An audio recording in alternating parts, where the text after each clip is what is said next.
The Metal Mentality podcast is brought to you in partnership with AM300 and the Phoenix Project. For more information on both, check out am300.com/metal. I felt alone, like I was trapped in a cold, dark room. I will be the last to fall. It seemed as if I felt a ray of light. I won't shed a tear for them to In see. a world overwhelmed by darkness, how does one move into the light? I won't have your name to call. And it gave me the strength to break free. I will be the last to fall. Hell has lost its power. Be metal and stay metal with consistency, continually choosing to make choices for a better future. Fortitude, having courage while overcoming obstacles. Grit, perseverance of effort combined with passion while working towards being better today than you were yesterday. Once I broke free, I never intended on going back.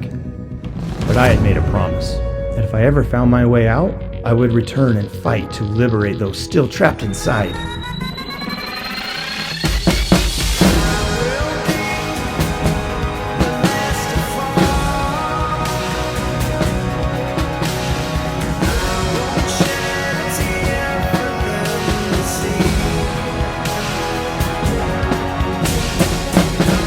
You are not alone. Rest assured, I will be the last to give up. These are metal-minded individuals, and these are their stories. You're listening to the Metal Mentality Podcast. Now, here's your host, Preston Ewell.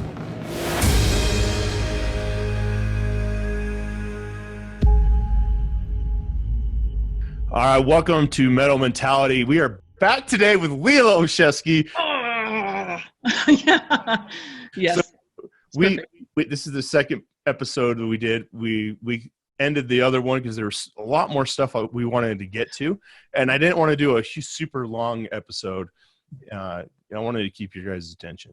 So let's just jump right back into it, right where we were. We talked about your domestic abuse situation that you were dealing with, all the stuff that you went through, and it kind of sets you on a path to do something a lot of people have probably seen and they understand and they know about once we get talking about this. What happened in 2016 that set you on this trajectory that we're headed? I'm very vaguely talking about. Yeah. Oh boy. Okay. Well, actually, I'll skip back real fast to 2015 when I went to Sears School, and my instructor, our Team 2 instructor, we had the best team, was like, Leah, you are such a hippie. And I'm, what? But I could see it. So he's very 18 series, like, and here's me, I don't want to hurt an animal. And, it was hilarious. Our whatchamacallit, like, connection with one another was pretty fantastic. Anyway, so he's the one, I think, that at one point was like, hey, you should try to go on this show, which I didn't even really think about the show. And I adore that guy. I totally adore that guy. But so I actually thought about it, and I tried to find out, how do I get onto this show, and what show is that? That's Naked and Afraid. So I started putting the feelers out, like, how do I get onto this show? And somehow, and I'm trying to remember how it came to me, I got connected with the right people. And in 2016, basically, I started doing some interviews with them. You have to go through an entire long process, which I'm sure some of it they don't want people to know about, but part of it is multiple videos, right? And then you have to go out and film yourself doing survivor-like things, whether it's, building traps or setting traps, building a fire, you name it. You have to do your own filming. And no, you're not naked when you're doing this. You have to wear a bikini though. So all these videos I have of me on YouTube, which are only shared with certain people, are of me all over. At the time I lived in the Florida Panhandle, which is a great environment for being outside in a bikini anyway. So anyway, I have all these videos. So I did that, and I went through the interviews with, they have a survival expert, you know, that'll call you and say, hey, how do you do this? What happens if you're in this situation? You have to pass through that. So 2016, I did that. That is also the time, as I mentioned in my last, you know, call with you, that I met my ex-boyfriend, and on our first date at the beach, I brought up the fact that, hey, I'm trying to get on Naked and Afraid. It came out then, because I tend to be I'm not very shy about, you know, a body's a body. It's kind of like Starship Troopers to a degree and things like that. So I was just like, hey, you know, I'm trying to get on Naked and Afraid. He didn't really say much about it then, but fast forward now to 2017, we move in together. And so 2016, I didn't get on because they already pretty much had gone through the process with a lot of other people. It just takes a while. So 2017 rolls around, they call me and they say, hey, are you still interested? And I said, yeah, I'm totally interested. May of 2017, I've moved in with my ex-boyfriend, and they call me to do an interview in LA, which is your final interview, and it's an in-person interview. And already for that, a month before, like April to May timeframe, he was already like, you just want to be, you know, naked in front of men, and you're this and you're this, and all these bad words about women.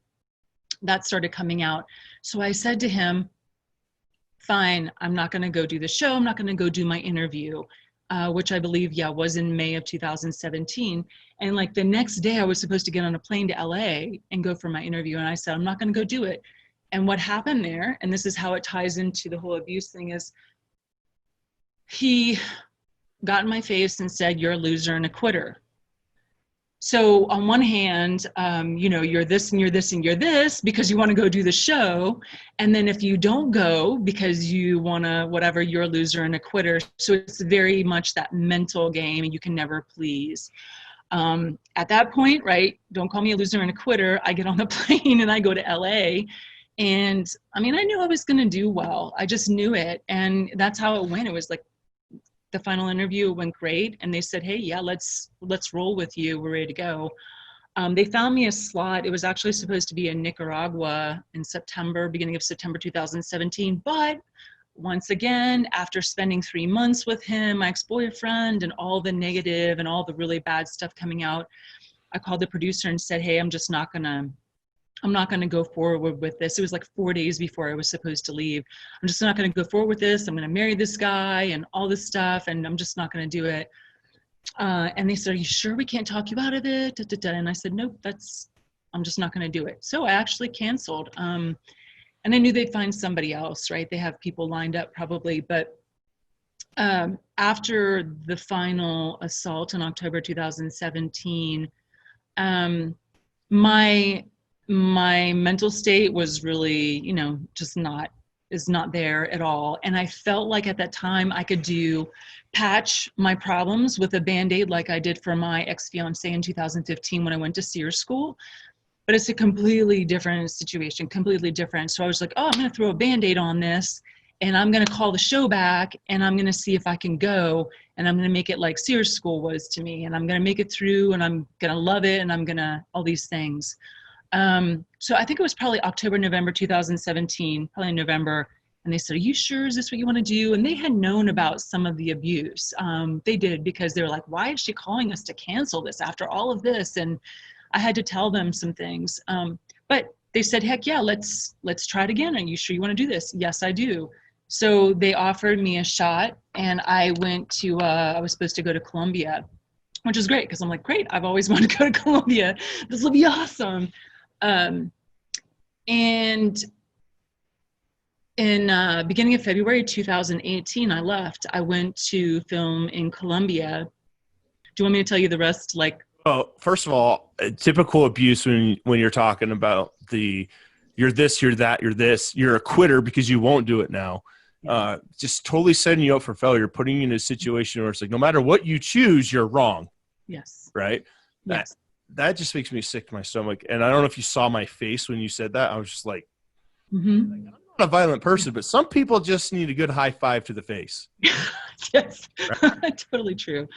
Totally true. Yeah. Yeah. Yeah, I think that's a hard place, that for people to be. And what's so crazy is after I called the show, the producer, in the end of August 2017, and I told my boyfriend, right, we had lived together since April. I said, hey, I just called the show, not doing it. I kid you not, days later, he's like, he saw me with my machete, right? Because you can bring some tools and then they pick ones that you can use and things. And I had all these cool tools and stuff. And he was like, yeah, you should have gone to do the show. You should have done the show. I'm like, oh, pull hair out, right? It is, and I've talked to other DV survivors, and the physical is extremely horrifying, but the mental torture is out of this world, and you can never outdo those people. Like, you just can't. There's just no way. They don't even think like we do. So yeah, there was no way for me to compete with that. And yeah, that was it. So I thought, hey, I'm going to patch this hole in my life with calling the show up again, and I'm going to do it. And I really even wasn't like, I'm going to show him, I'm going to do the show, and I'm going to do great. It was not even about him. I just felt like, for me, I could do a repeat of 2015 with Sears School, which, like I told you, was magnificent for my brain chemistry and getting me back to a really great place. I don't know why, but it just worked. So I thought I could do the same thing. And yeah, those are the kind of people that, yeah, I mean, it's horrible life. It's a horrible life living like that, because you're just hopping around constantly. You don't know when or what or none of that stuff. And that's why, like, to this day, I'm still afraid, right? Because he continues to harass me, but his element, he loves surprise. He loves, that's just part of what they do. So you can never, ever, ever plan or really protect yourself, because it's all over the place. Yeah. Everything's unexpected. Unexpected on their timeline, the way they want. Yes. Yeah, totally. Yep. Terrible human being. Yeah. Yeah. Yes. Bad. Get onto the show, right? What happens then? Yeah. So I get there, and I felt pretty good. And, they don't show you who your partner is going to be straight away, but this guy, and I love Tommy to death. He was in the Army, and he was a firefighter in Tuscaloosa, where I went to school, right, in Alabama, at the University of Alabama. So I thought, oh my gosh, I think, sometimes they try to pair you with people where you either have like a lot in common, or, you could be really close with them, or they try to pair you with people that you're just going to like battle it out with. But anyway, so I got connected with this guy, and I get there, and we start off pretty good, honestly. Like, we were smoking it. And I think so, talking about Jesse, he, bless his heart, he told me he saw the show and he remembered seeing what happened there, and he said he felt really bad for me. And I was like, yeah, man, I felt really bad for myself. So Tommy and I were doing great. I made it through the first like 24 hours, build up our shelter. That dude can sleep anywhere, and me, I'm just like wide awake.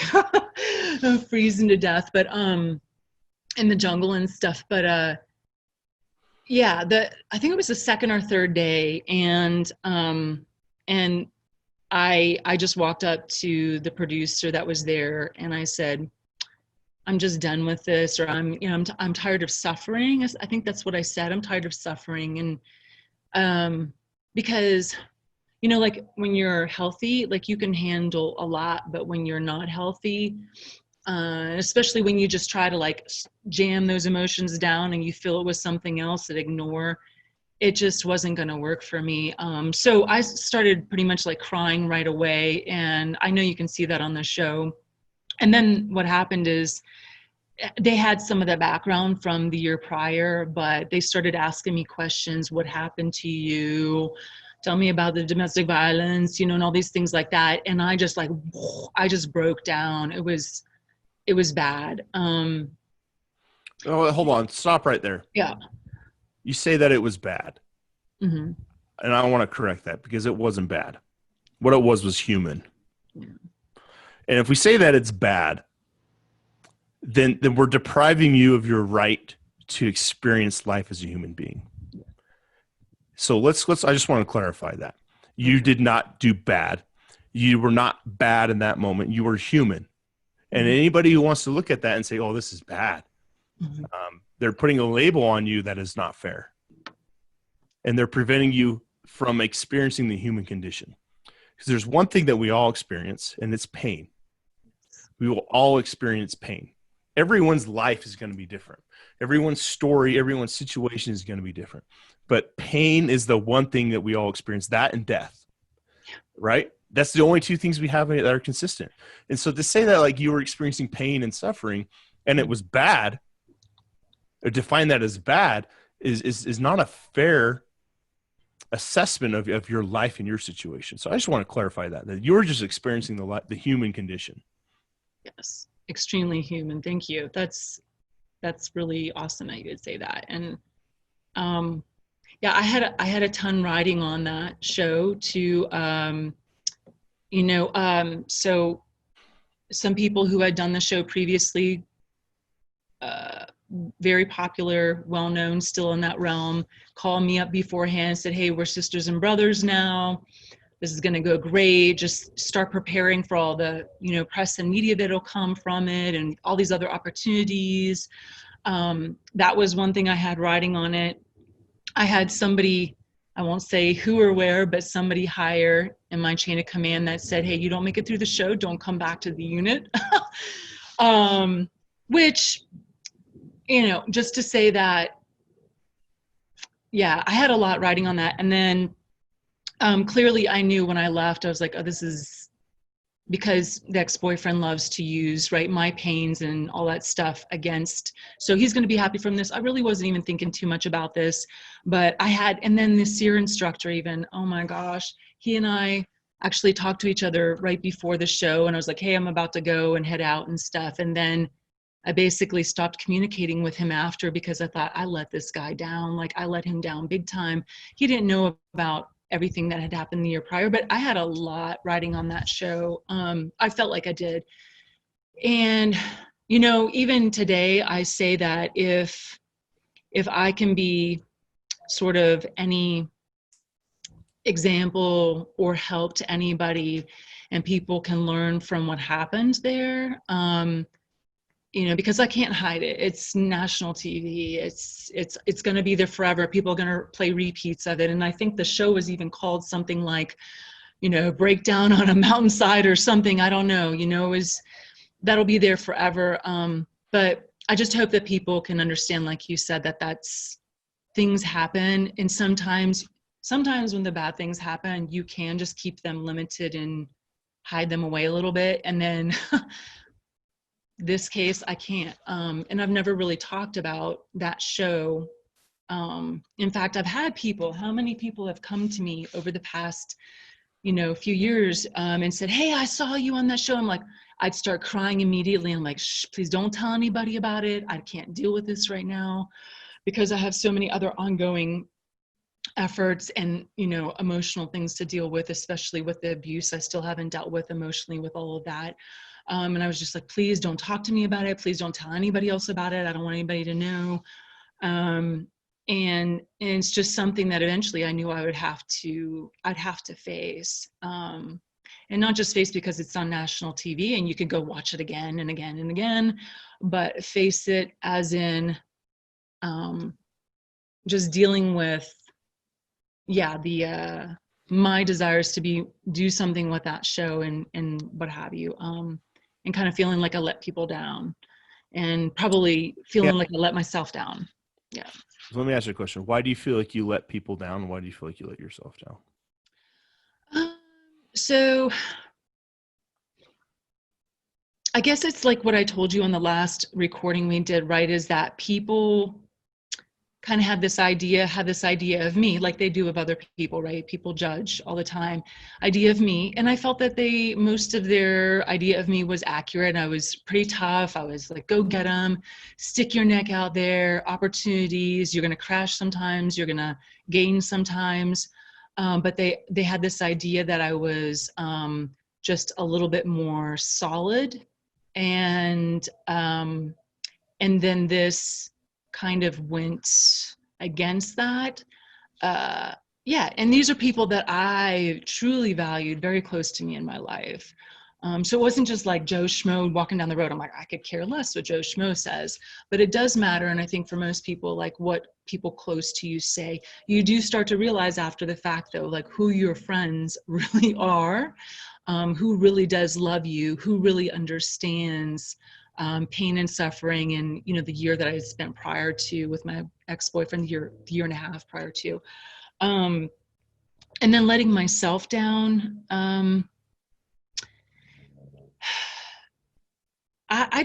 Maybe I didn't really let myself down as much. What I do regret is the producer as I was walking off, because I basically was just walking off away from them on set.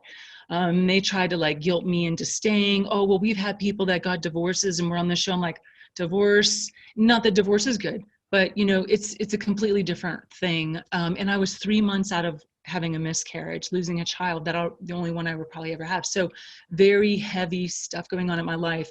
But the only thing I'd say I regret, probably even to this point, is as I was walking off set, the producer stopped me and said, well, we got to get you to say this, Leah. And I was just like so sick and tired of you know, going back and forth with them, that I was just going to say whatever they wanted just to get away from them. And I was just done. So know that those are very scripted shows, right? And not to make an excuse, but just to say that however they present people, sometimes it's just not the case. And there are you can Google online about all that. But I regret allowing him to get me to say something that really wasn't accurate.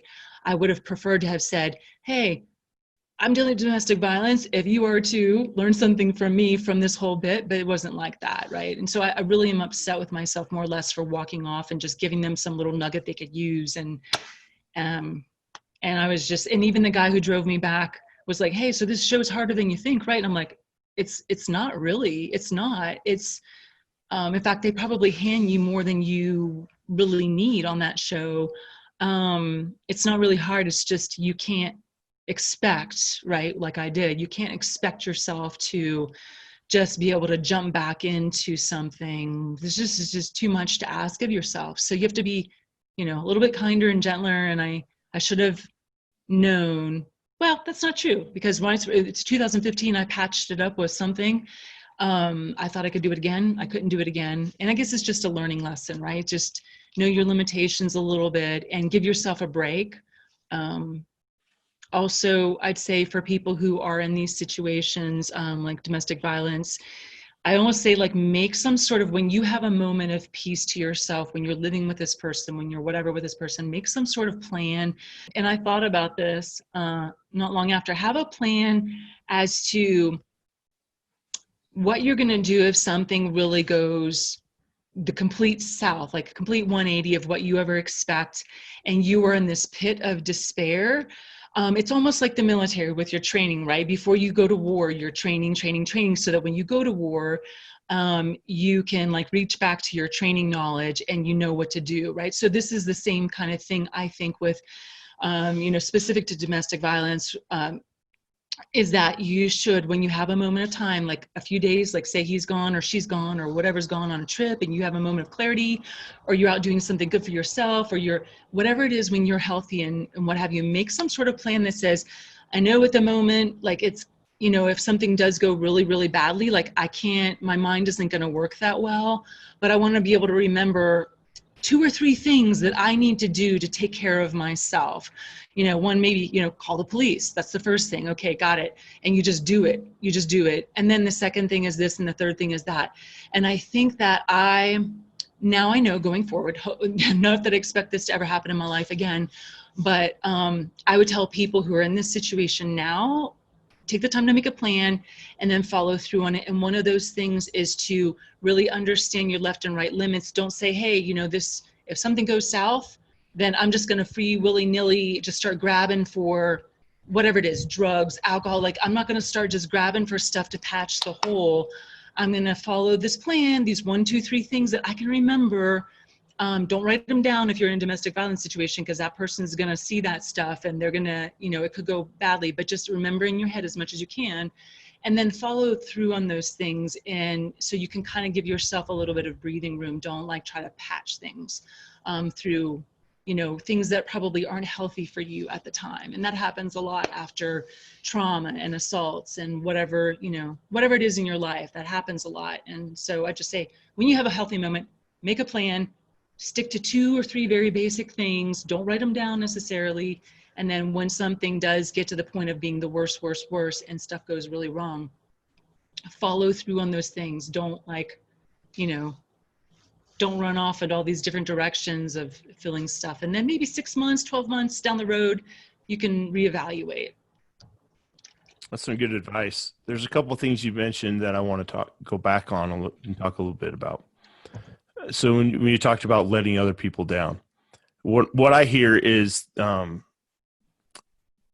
others' perception of you, you felt like you weren't living up to that, what they were seeing. Mm-hmm. And that's a totally normal human condition, I think. I think we all do that to some extent. But from my own personal experience, keeping up appearances, I guess you'd say, I found that to be very self-destructive. That if people really knew what I was going through, what I was dealing with, they wouldn't love me, they wouldn't accept me, they wouldn't appreciate me, they wouldn't want to be friends with me, or whatever the situation would be. They wouldn't accept me for who I am. And what I found to be true is quite the opposite of that. That if other people really understand who you genuinely are, what you're genuinely going through, they're very loving and understanding. And if someone really understands what you're going through and they're really not worth your time. But I just wanted to bring that up. And then one other thing you talked about was you're putting a patch on this hole, right? Or putting a Band-Aid when you needed surgery. Mm-hmm. Yeah. Or you needed stitches, right? Mm-hmm. And a Band-Aid will stop the bleeding for a moment. Right? It'll absorb, not even stop it, it'll absorb that blood. And I think a lot of times as human beings, we do that. We put Band-Aids when we need stitches, or we put a Band-Aid when we need surgery, or we're told to drink water when we need surgery, right? That's an army joke. Oh, yeah. Understand that. My appendix ruptured. Well, drink water, right? Yes. Yeah. So true. So true. They said, well, then drink water. He's like, no, I think my appendix ruptured. He's like, drink water, soldier. Yeah, just do it. But there are times that what we really need surgery or stitches. And sometimes we kid ourselves into thinking that the situation we have at hand is not that serious. We need to really go through a reconstruction period of ourselves. Hey everyone, I just want to take a minute to tell you about an amazing nonprofit organization doing incredible things for others. As you may remember, I had the privilege of interviewing Kirstie Ennis in episode 18.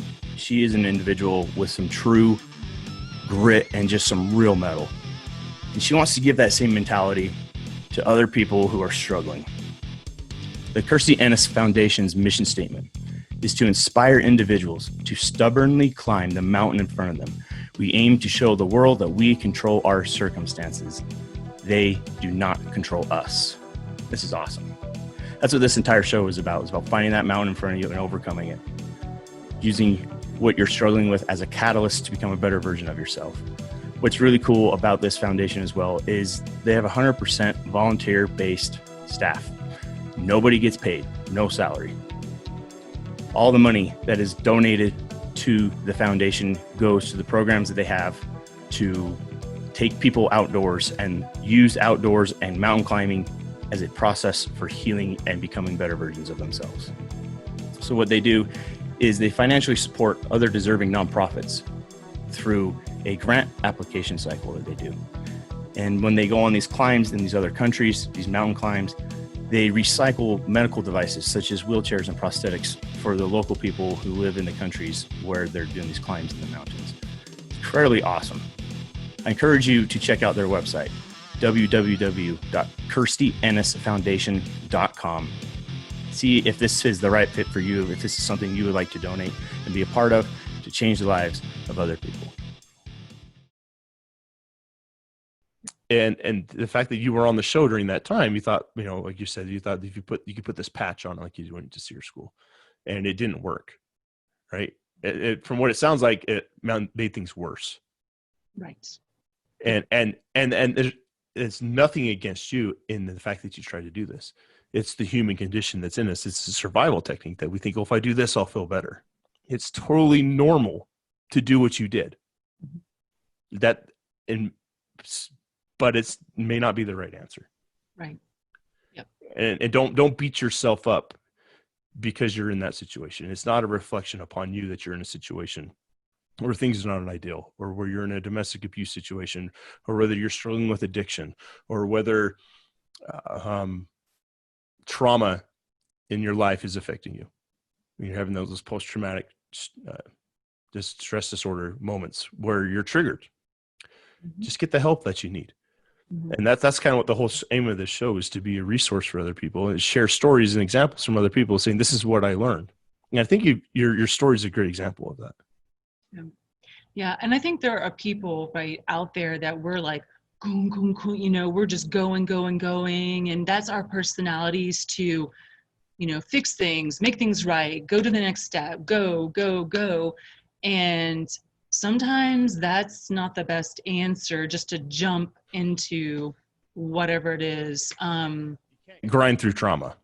Right. It's sometimes, yeah, no. I mean, you think, like you said, short term, oh yeah, let's patch that hole for 1 second, then it's bleeding like a, you know, volcano exploding and stuff. And it's not always the best answer. Sometimes it can be, but I think it's hard to always know. And if you're the kind of person that in the past has patched things and made it through and just grind through trauma, grind through the problems, grind through this, grind through that, you're going to keep thinking that you can do that and it's going to always solve everything. And then there's going to come this situation in your life you never expected. It's not going to go the way you ever thought. You're not going to react the way you would ever think. And then you're going to go to try to patch it in the same way you have for the last 20, 30, whatever number of years that you've been alive. And it just necessarily doesn't work. I think you should really listen to, because I think most people would listen to instinct and then they would just try to patch, but that's why I say you really have to think about this before a little bit, because our instinct is to go to patch and solve and fix. And it's not necessarily the case. And I think, like you just mentioned something about being very honest and covering and not being, I think that's a very big thing, not being honest and trying to hide what's really going on, because that, for example, is like my ex-boyfriend who to this day denies ever doing anything to anybody in his life. And that can cause, like, not as severe as that, but that can go from one extreme to like his extreme, where it can cause super, you know, evil things going on and stuff, to, hey, instead of me not facing what I've done and hurting other people, you could be hurting yourself, whatever it is. Like, to just pretend or not face it is, it can definitely cause problems. Yeah, it makes the wound worse, I guess you'd say. Mm-hmm. Mm-hmm. And not only you're putting salt in it, but you're causing it to become bigger. Right. And so now, on top of dealing with, you know, the trauma, the loss of a child and the abuse and the year and a half and my business loss and, you know, my command thinking less, you know, all these different things going on, thinking less of me potentially as a domestic violence victim. But now I have to deal with, hey, I didn't make it through the show and all these other things. So you actually are loading on some other issues. And again, like you said, I think I don't sit up worrying at night about it anymore. I don't really think about, hey, oh no, you know, who's going to see the show? And, you know, how many times am I going to have to explain that I, you know, was a boo-boo or what have you, or didn't make it through. But I know now what not to do in the future, and I know now what to do in the future. Although, right, granted, like I never want the domestic violence in my life again. But if there are any big issues that come along in my life, I kind of have a better understanding of, just taking it easy and not trying to be the first to solve the problem and patch that hole up. Yeah. Yeah. So some people might look at your situation, your story that's going on the show, and that you failed. What this was, it presented you with an opportunity to learn and to grow and become a better version of yourself. Would you agree with that statement? I would, yeah. And I think I've decided to, yes. And I think I've decided also to, like, when I go to speak to people, if I ever have a chance to, which hopefully in the next, few months and stuff, I'll have a chance to get on stage and speak to people about a variety of things, not just domestic violence, but I probably will use that show in some capacity to say, so people can understand that I've been, where they are. I know the depths, it's not just something that happens in a house. It's now on national TV. Like, it's okay. So I'm coming to the point where it's okay, for people to know. Hopefully they'll look at the backstory too. But I think that I have grown immensely. Yeah, I think I have grown immensely. And it's kind of like what I feel like now. I never wanted to be known. I never wanted to testify in front of Congress. I never wanted to, have a Huffington Post article on me. I never wanted all these things in my life. But now that those things have happened, because right, I wanted to be known for business. I wanted to be known for military. I wanted to be known for a bunch of other stuff.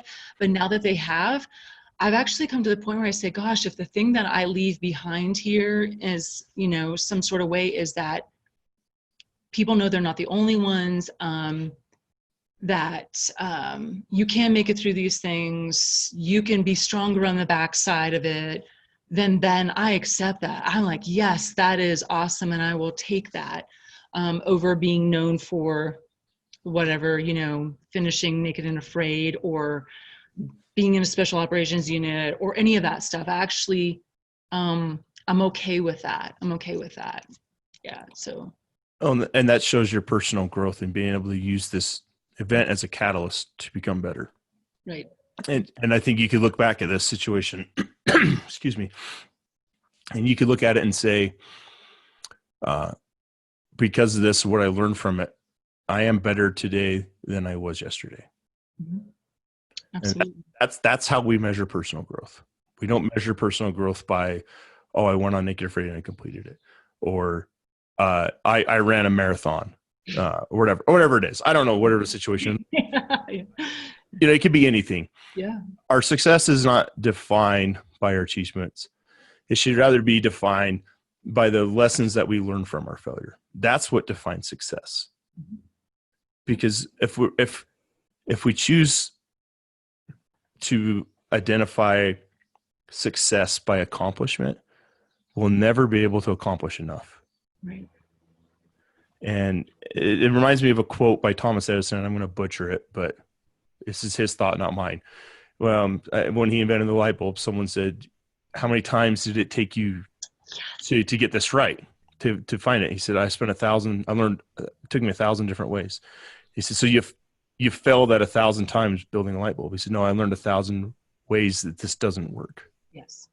And we learn the most from failure. Failure is truly a gift from God for us to learn how to become better versions of ourselves, to develop things, because nobody invents something the first time and has it be perfect success. And we can't expect that of ourselves either. Right. Maybe you, like my situation, I've been to getting to the point where I'm at probably 7 different therapists before I found one that worked. Right. That got me to a point where I could overcome my own issues. And so I could say, well, they failed, 7 therapists failed, or I failed at 7 different therapists. No, I just had to find the right fit. Right. If you tried on 7 pairs of pants and none of them fit, right? Does that mean you're a failure as a human being, or these pants failed? Yeah. No, they just took you 7 tries to figure it out, right? Yeah. Like there's no pair of pants that will ever fit you. That's not true at all.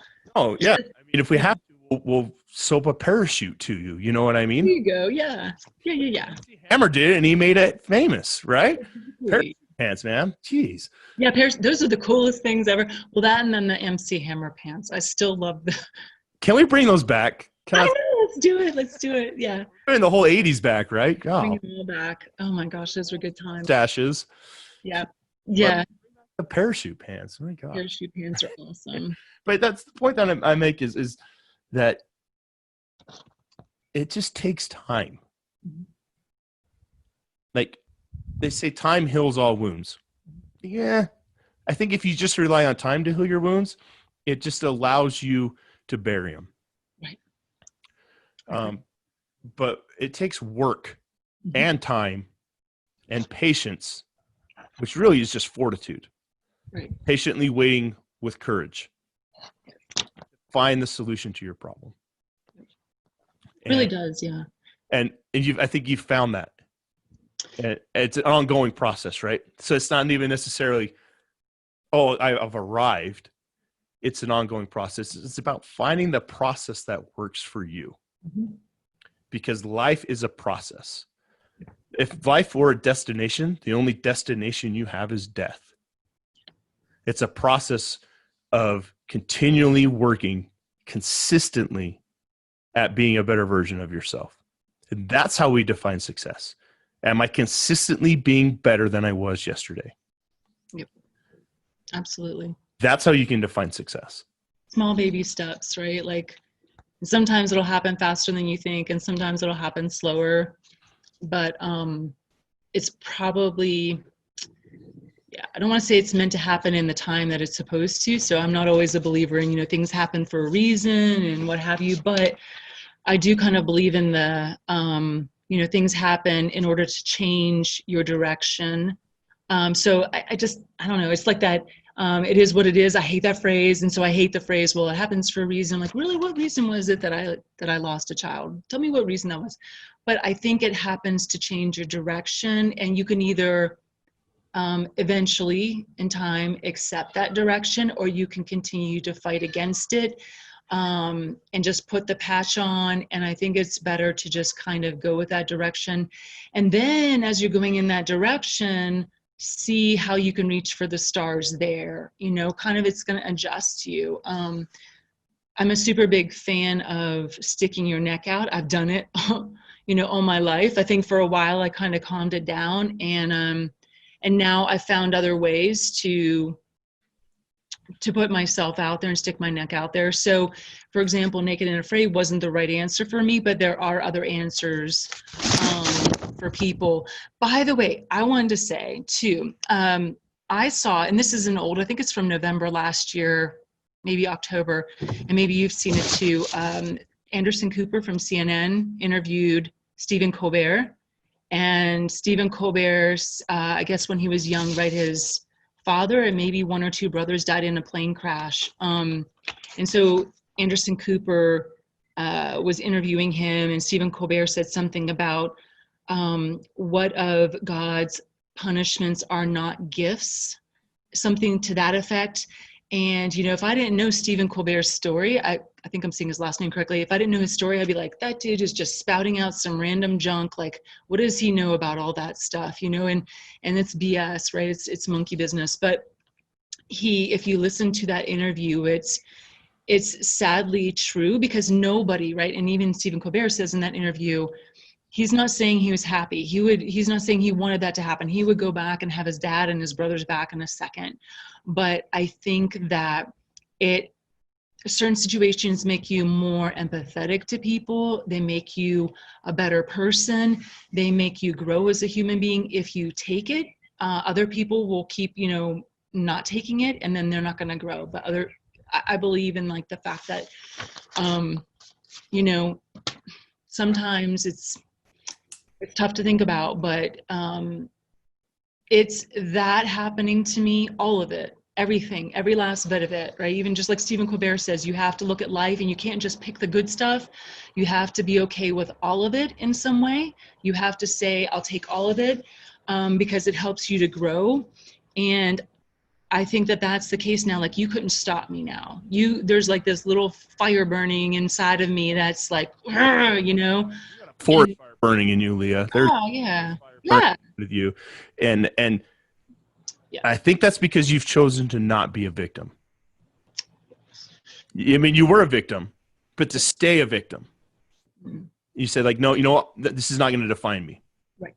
I'm going to be better than this, and I'm going to help other people get out of this hell. And like I said, I think I said this in the last episode, that every one of us will go through our own personal hell. Mm-hmm. You have been through yours. You found your way out. And the way out, we all find that hell. And the way out is very similar for all of us. It's based on consistency, fortitude, and grit. And there are different aspects of that all that it will look differently for all of us. But those are the three things I think that are the key to becoming a better version of yourself. And you found it. And like I say, I mean that, like, I truly mean it. Like, there's a forest fire burning inside of you. It's not a little fire. That I think that little fire was always burning, but now it's a raging inferno that nobody can control except for you. And you get to determine the direction of where that goes. Right. That's one thing that, so when I do eventually go to talk to people, I mean, some of the story, right, is important as the background, but it's not the majority of the story. The majority is, how can you take that and turn it and shift it and take your energy, right?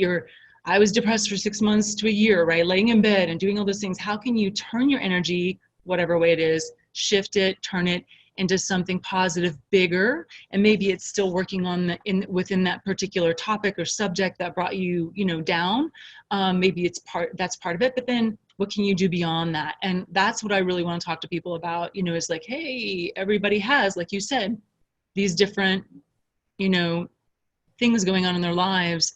And then what can you do to become better and build yourself and have a raging fire burning in you, and people have said to me, hey, Leah, there's nothing that can really, what can somebody do to you now, right? Okay, I got it. Things could be worse. But in reality, it's true. You couldn't stop my heart, my love, my passion, all the good stuff that's yet to come in life. You just couldn't stop it. So, yeah.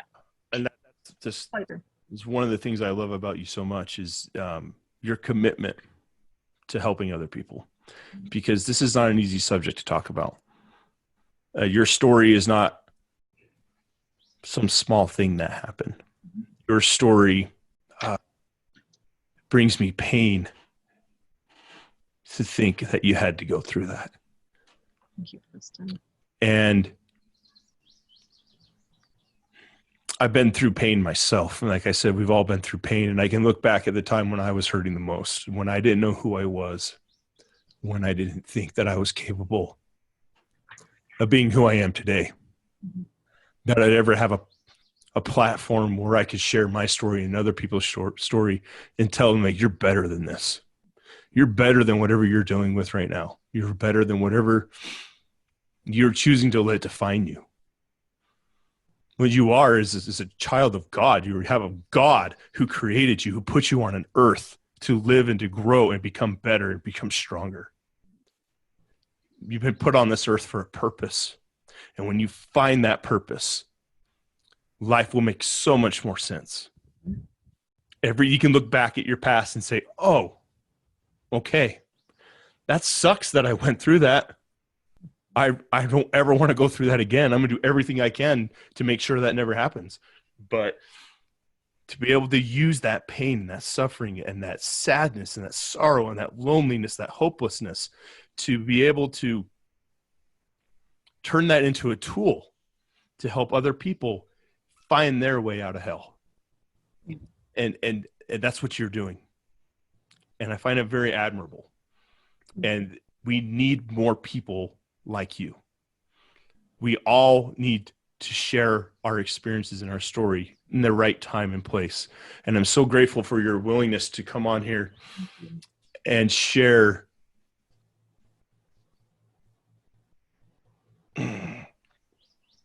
your pain. Because pain is real. And I think that's Unfortunately, it's necessary at times for growth. But it takes a special person to be able to share their pain. It takes a special person willing to be open and talk about things that they're ashamed of at one point in time. And to say, I'm better than this. You're better than this. Let's do this together. So I'm incredibly grateful for your willingness to come on here and open up and just be the genuinely good person that you are.